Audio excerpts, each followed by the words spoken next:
Ei, você aí! O que é? Você não é o Edward? Aquele vampiro viado que brilha no sol, namora uma mina pau no c...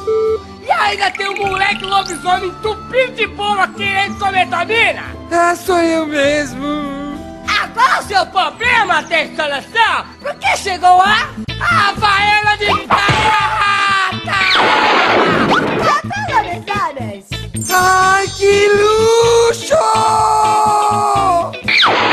Vejam como funciona! Jacó!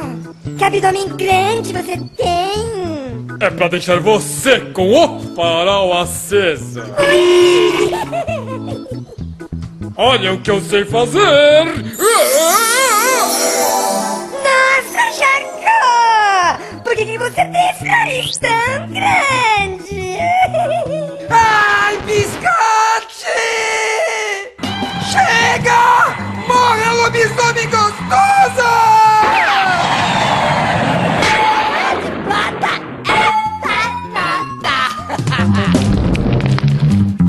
Viva! Agora podemos ficar juntos para sempre, Bela! Por quê?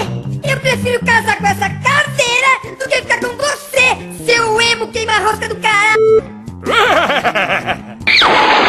Agora você aprendeu que não adianta nada usar Havaiana de prata quando você tem um pirulito e não sabe usar, seu queima-rosca!